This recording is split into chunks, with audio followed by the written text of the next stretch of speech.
So, Merry Christmas, Happy Hanukkah, Kwanzaa, Happy Solstice. Don't want to leave anybody out, but I'm going to talk about a specific myth, a Christian myth on Christmas Eve. And I mean myth in the highest, most sacred sense of the word, in the way that Joseph Campbell or Carl Jung would use it. And that is myth as a structuring principle of our experience, a story that we tell to make sense of that aspect of reality which science and rationality can't touch because it's too primordial, it's too unconscious, it's too dark, and shedding light on it doesn't really reveal what's there, it just changes it into something else.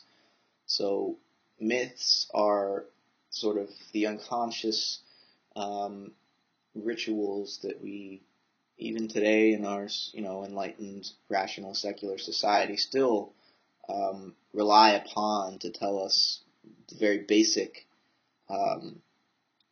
facts about what it means to be a human being, where we came from, where we're going.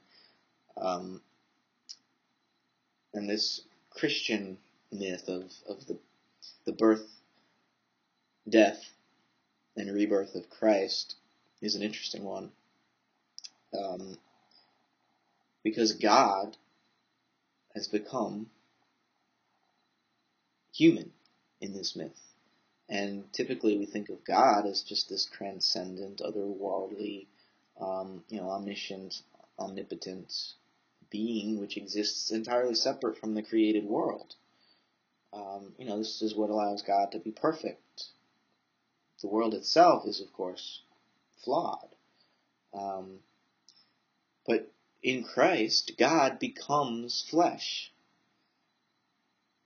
And so no longer can we think of God as this entirely transcendent being, unaffected by what affects you and I as human beings. No, in the myth of Christ, God becomes like you and I.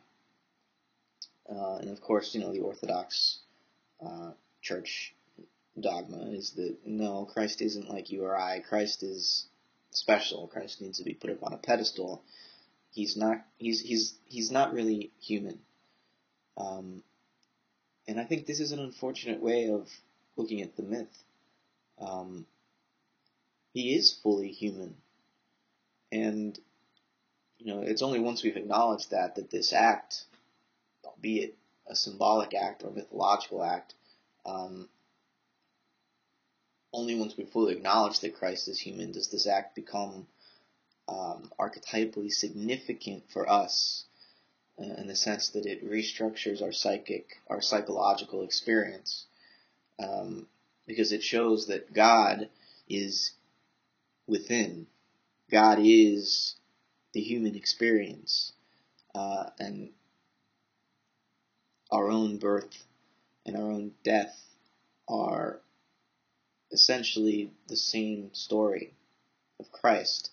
We are God incarnate, suffering for the love of others.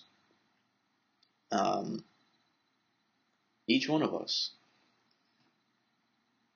And so, I think this year, as people are finding it more and more difficult to buy gifts and celebrate the myth of capitalism, hopefully we'll pay a little more attention to the importance of these underlying religious myths. And again, religion, in the highest sense, is that which binds us to each other, which binds us to the whole, which binds us to what is important. That's what religion, religare, means in Latin, to bind together.